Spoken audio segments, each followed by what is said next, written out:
Dan ini jamaah sekalian, kita butuh muslim yang punya frame the future. Detik.com waktu hadir, Detik.com sudah, waktu saya masih langganan Meganet Instan SD, saya sudah akses Detik.com. Owner Detik.com sudah punya visi bahwa orang tidak lagi baca koran. Tapi waktu Detik.com hadir Bapak Ibu, downloadnya lambat. Semua orang menertawakan Detik.com. Sekarang Bapak Ibu sekalian, berapa valuasinya ketika dibeli Khairil Tanjung? Berapa valuasinya ketika diberi Khairil Tanjung? Kita butuh muslim profesional yang mau berani berhadapan dengan frame the future. Berapa kali saya berbicara di Telkomsel, saya bilang, ketika Google kemudian sudah menggratiskan layanan data internetnya di seluruh dunia, ketika Facebook sudah menjalankan pesawat terbangnya, maka tidak ada alasan orang untuk membeli pulsa, tidak ada alasan orang untuk membeli layanan data. Maka Telkomsel harus berubah. Maka ada bahasa Telkomsel, digital era. Mereka bangun T-Cash, mereka bangun layanan yang lain, mereka bangun SMS broadcast untuk layanan industri. Mereka frame the future. Saya hari ini ketika keliling ke UKM sebagai CEO ke Kebusana, UKM susah belajar. UKM tidak bisa bayar McKinsey. UKM tidak bisa bayar Boston Consulting Group. UKM tidak bisa bayar trainer yang canggih-canggih. Saya hadir Bapak Ibu keliling. Dan mereka sama sekali pun tidak bisa membayar transportasi. Bahkan sekedar uang hotel. Lalu saya bilang, bagaimana ketika kita belajar di YouTube? Mari, YouTube-nya saya unlisted. Mari kita belajar sekolah bisnis online. Anda cukup bayar 300 ribu rupiah. 4.000 UKM belajar di sekolah bisnis saya. 4.000 orang Bapak Ibu sekalian. Jamaah frame the future. Orang kemudian bisa belajar online. Tidak perlu bisnis coaching. Tidak perlu coachnya harus datang. Tidak perlu ada kelas. Frame the future. Dan ini revolusi. Platform pembelajaran. Kita bikin belajar sop.com. Sekian ribu orang ikut. Frame the future. Saya ingin angkat Bapak Ibu sekalian semangat Nabi Nuh. Dan semoga semangat Nabi Nuh ini ada di Garuda. Ada di grup kita Citylink. Ada di grup-grup kita yang lain. GMF dan lain-lain. Bahwa industri bisa bertahan dari banjir bandang disruption era ketika dia mampu membangun dan mampu menggambar di masa depan. Tesla sudah bikin mobil tanpa supir, tanpa bahan bakar fosil. Frame your future. Kemudian Google mau menggratiskan internet untuk semua orang di Indonesia. Frame your future. Xiaomi sudah bikin smartphone di 800 ribu rupiah. Akan banyak market behavior yang berubah. Akan banyak industri yang tergilas. Akan banyak bisnis-bisnis yang kemudian tertantang. Akan banyak kemudian pertanyaan-pertanyaan besar. Dan ini mental Nabi Nuh yang harus dibangun. Ada 3 mental Nabi Nuh alaihissalam yang harus kita bangun. Yang pertama, ketika keimanan kita sudah tertancap, Bapak Ibu sekalian, maka tidak ada urusan kalimat orang atas diri kita. Perhatikan, Nuh dikatakan gila. Bapak Ibu, coba resapi batin Nabi Nuh. Mengangkat puluhan kayu dari lembah menuju ke gunung. Bertahun-tahun. Dihina orang, dikatakan orang gila. Dan berapa banyak orang tidak berani melangkah itu. Hanya Pak Garuda yang berani dengan Telkomselnya. Di tahun 94, pelanggan masih 4.000. Kamu buang-buang uang, BTS buang-buang ini. Tapi Pak Garuda meyakini hal itu. Bagaimana ketika kita menjadi seorang inovator, kita harus berhadapan dengan banyak orang yang tidak setuju pada diri kita. Maka disinilah kekuatan iman. Ketika Nabi Nuh alaihissalam membangun kapalnya, dia tidak peduli lagi kata orang. Karena dia punya keimanan, banjir bandang akan datang. Saya punya keimanan, orang tidak lagi nanti akan beli baju di toko-toko. Kanalnya akan direct to channel, itu keyakinan saya di industri fashion baju muslim. Saya punya keyakinan, produser-produser nanti tidak lagi harus placement filmnya di bioskop. Sekarang sudah mulai ada Flix, sekarang sudah mulai ada Hook, dan nanti orang akan membayar tontonan filmnya sendiri tanpa harus datang ke bioskop. Bisnis akan berubah sebegitu dahsyatnya. Dan ketika orang-orang seperti saya, seperti Pak Garuda dan seperti orang-orang yang lain frame the future ini, akan banyak orang mengatakan orang gila. Ya, akan banyak orang mengatakan adalah orang yang berlebihan, tapi disitulah tantangannya Bapak Ibu sekalian. Disitulah tantangannya. 2. Kenapa, apa hal yang membuat Nabi Nuh alaihissalam yakin banjir bandang datang? Karena dalil Allah subhanahu wa ta'ala sudah hadir. Mas Randy, kan kita nggak ada dalilnya nih, masa depan kayak apa, semuanya kayak apa. Jamaah, pertumbuhan apa yang terjadi sekarang, semuanya adalah data-data yang sebetulnya terbuka. Kejadian majalah Gramedia, grup majalah Gramedia tutup, itu sudah dibaca sedari lama. Waktu detik.com muncul, pertanyaannya sederhana, ini tinggal bandwidth-nya lebih besar, kecepatan download-nya lebih kuat, maka selesai semua. Bahwa kemudian kita akan belajar ke e-learning. Di zaman Bapak Ibu nanti, anak-anak tidak lagi datang ke kampus, tapi kemudian belajar secara online. Itu sebetulnya sudah terjadi. Bagaimana TEDx menjadi pusat learning yang luar biasa. Bagaimana YouTube menjadi pusat learning yang luar biasa. Orang tidak lagi undang trainer. Orang tidak lagi undang pembicara. Orang kemudian mengakses source pengajaran itu di YouTube. Dan sebetulnya itu sudah bisa kita resapi. Yang punya Traveloka sekarang, owner Traveloka sekarang, yang membuat startup itu, dia sudah merasakan betul suatu saat orang tidak akan datang ke agen-agen travel. Zaman dulu Pak, zaman kegelapan, kita datang ke travel, ketok pintu, Jakarta Balikpapan berapa? Surabaya Denpasar berapa? Lalu si orang travel itu menentukan pilihan airline-nya. Ini mas. Sekarang Bapak Ibu sekalian, customer direct, memilih langsung pada satu kanal. Dan ini sudah dibaca oleh dia sejak lama. Dan ini menggulung semua agen-agen travel yang ada di jalan-jalan, pinggir-pinggir jalan. Mereka sekarang berubah jadi service tour. Yang dulunya besar mereka jual tiket, habis-habisan mulai tergerus saat ini dengan si Traveloka itu. Traveloka adalah kapal Nabi Nuh yang dibangun sebelum banjir bandang datang. Sekarang 5 juta gadget per bulan. Jamaah, coba rasakan. Smartphone sekarang begitu murah. Tukang ojek tiba-tiba bisa punya layanan data. 110.000 untuk 10 GB. Coba jamaah rasakan. 110.000 untuk 10 GB. Coba dirasakan. XL 110.000 untuk 20 GB. Coba dirasakan. Dan Xiaomi 800.000 rupiah. 1.200.000 rupiah. HP-HP Cina datang dengan gadget yang sudah multifungsi. Dengan fitur yang luar biasa. Dan itu merubah cara mereka bekerja. Muncul di Jakarta Gojek, GoFood, GoMart, dan Go yang lain. Dan ini yang harusnya diresapi oleh insan industri. Frame your future, frame your market, frame your customer. Agama Islam adalah agama yang visioner. Agama Islam adalah agama yang futuristik. Saya angkat sirah nabawiyahnya. Perang Khandaq jamaah sekalian. Perang Khandaq adalah perang di titik di mana kekuatan Islam paling berada di titik nadir. Menghadapi koalisi Ahzab 10.000 orang. Pasukan muslim terdesak di Madinah. Kita harus membangun parit pada saat itu. Coba rasakan. Parit dibangun berkilo-kilo. Panjangnya, dalamnya ke bawah 12 meter. Lebarnya 8 meter. Saking kita nggak punya kekuatan. Defensif. Yahudi bilang, Jus waktu itu bilang, kami buang air besar aja ketakutan. Tapi jamaah sekalian, di parit itu malam hari Rasulullah berbicara kepada para sahabat. Wahai sahabatku, kita akan menaklukkan Romawi, timur dan barat, masyrik wal maghrib. Dan kita akan mulai dari Konstantinopel. Sebaik-baiknya pasukan, yang menaklukkannya adalah pasukan terbaik. Sebaik-baiknya panglima adalah panglima terbaik. Kata orang-orang Yahudi apa?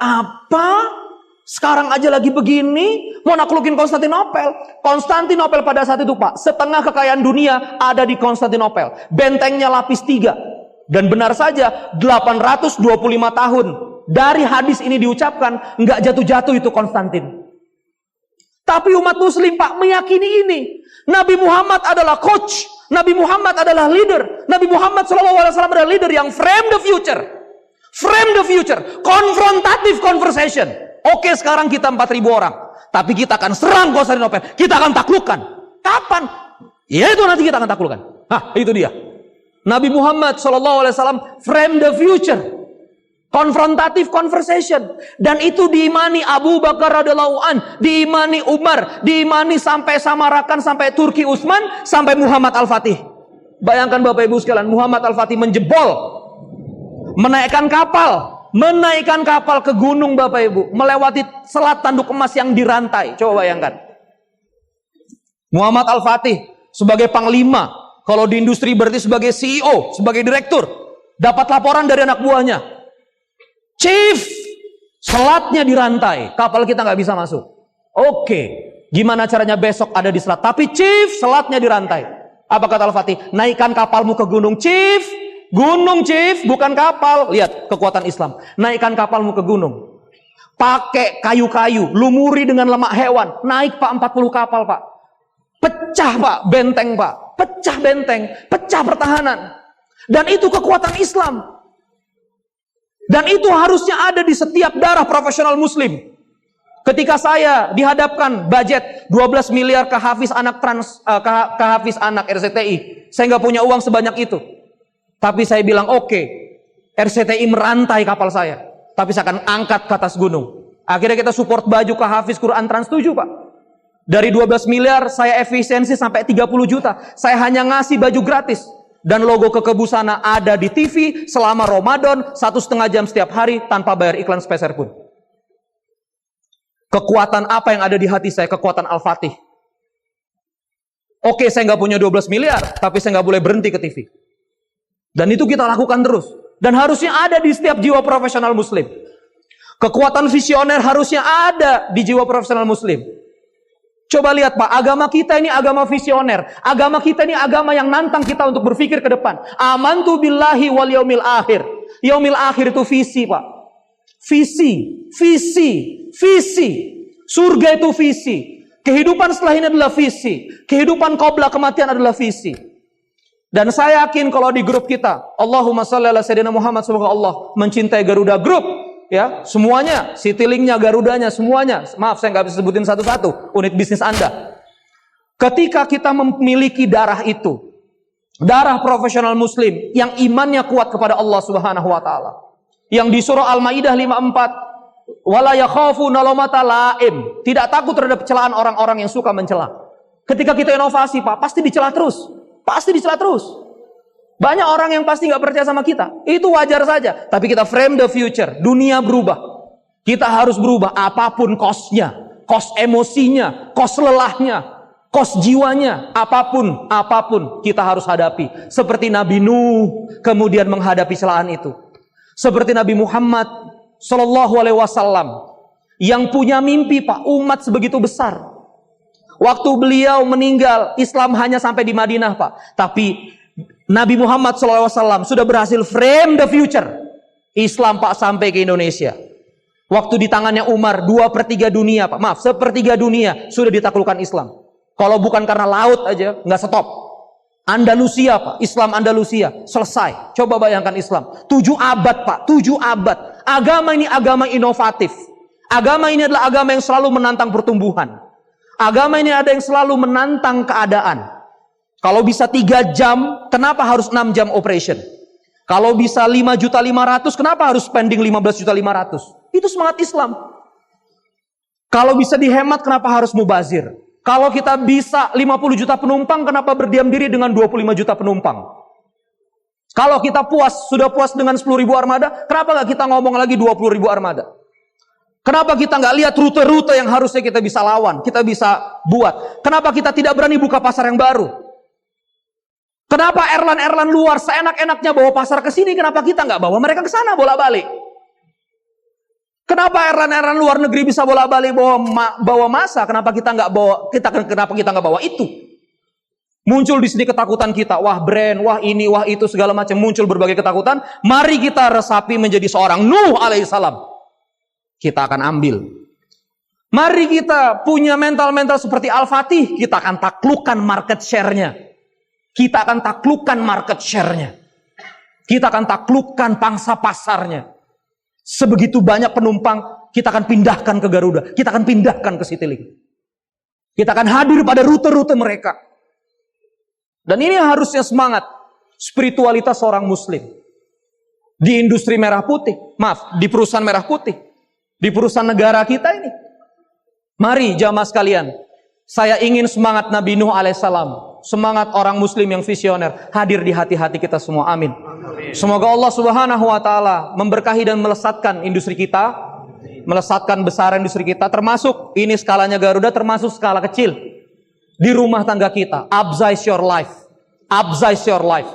Luaskanlah daya dampak Bapak Ibu sekalian jamaah dalam kehidupan. Luaskanlah manfaat Bapak Ibu sekalian. Ya. Bapak Ibu jamaah punya ide, punya pemikiran, tulislah di Facebook, biarkanlah viral. Ya. Luaskanlah dampak Bapak Ibu. Upsize your life. Allah adalah kulillahumma malikal mulki tu'til mulka man tasya wa tanzi'ul mulka mimman tasya wa tu'izzu man tasya wa tudhillu man tasya. Biyadikal khair. Biyadikal khair Bapak Ibu. Seluruh kebaikan di tangannya. Seluruh market share di tangannya. Seluruh teknologi di tangannya. Seluruh masa depan seperti apa di tangannya. Dan ketika Allah Subhanahu wa taala terlibat bersama kita, jama'allahu lahu umurahu, jama'allahu lana umurana. Ketika Allah terlibat pada urusan-urusan kita, bisnis kita, rumah tangga kita, usaha kecil kita, apapun yang kita lakukan, ketika Allah sudah step into our life, maka kehidupan kita akan menjadi bertenaga, seperti bertenaganya Nabi Allah Muhammad SAW, seperti bertenaganya Nabi Nuh, seperti bertenaganya Nabi Musa yang terhimpit Fir'aun dan lautan, tapi lautannya terbelah juga. Saya secara pribadi berharap banyak Garuda bisa go double, go triple. Saya berharap banyak ya grup Garuda dan Citylink, dan saya sangat berharap banyak anak-anak saya, generasi-generasi saya seterusnya tetap bisa menikmati layanan Garuda dan Citylink. Maka dari itu mari kita frame our future, mari kita berinovasi, mari kita menghadirkan value diri di atas value salari yang kita terima. Mari kita hadirkan value kontribusi diri di atas value gaji, kompensasi, benefit, insentif, apapun yang kita terima. Kita terima 10 juta, tunjukkan Muslim bisa berikan 30 juta. Kita terima 30 juta, tunjukkan kalau value kita adalah 60 juta. Kontribusikan Bapak Ibu. Dan saya ngomong begini bukan atas permintaan HR segala macam. Saya datang ke sini, diundang kawan-kawan Rohis. Saya nggak ada tarif-tarifan. Ini bukan pesan dari HCM, HR, bukan. Ini adalah pesan dari seorang Muslim yang mencintai Bapak Ibu sekalian. Profesional harus menjadi leader. Profesional Muslim harus disegani. Oh, Muslim, hormat. Wah, dipegang Muslim, hormat. Wah, dipegang sama ahli duha, ahli salat zuhur berjamaah, kita go double, orang hormat. Dan ketika itu, keislaman terasa di orang lain. Ketika itu, kesolehan akan terasa di orang lain. Nggak usah banyak ngomong, Bu. Pak, jamaah kita nggak usah banyak ngomong. Kita Muslim rajin sholat. Kita bisa capai 2 kali KPI. Orang akan, Allahu Akbar, mantap. Islam mantap. Tapi kalau kita duha 8 rakaat dan masih main game online di jam kerja. Anak-anak muda kita sholat jamaah, zuhur, tapi masih nggak efektif di jam-jam kerja body programnya. Dan bahkan mencapai KPI yang jelas-jelas di depan mata aja nggak bisa. Scoreboardnya berantakan. Di situ orang mempertanyakan sholat zuhur kita. Di situ orang mempertanyakan wal asr kita.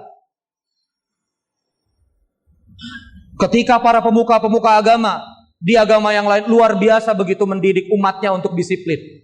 Dan saya juga ingin hadir sedemikian rupa untuk hadir membawa ide ini. Inilah semangat disiplin, inilah semangat Nabi Nuh, inilah semangat Nabi Musa, inilah semangat Nabi Allah Muhammad SAW. Semoga ada manfaat. Melesat terus jamaah sekalian, karirnya, pribadinya, kesehatannya, keberterangannya. Dan semoga melesat terus industri ini, kita doakan. Mulai dari BOC, komisioner, komisaris, BOD, para seluruh jajarannya VP, hingga terus menerus. Ala kulli person, ala kulli insan, sampai ground handling. Semoga Allah mencahayai. Ya. Semoga Allah memberkati, semoga Allah mencintai kita. Dan menghadirkan pikiran-pikiran jernih dalam menatap masa depan. Menghadirkan energi kerja di atas salari yang diterima. Baru kita akan menjadi perusahaan yang kuat, insyaallah, aminin. Terima kasih. Wassalamualaikum warahmatullahi wabarakatuh.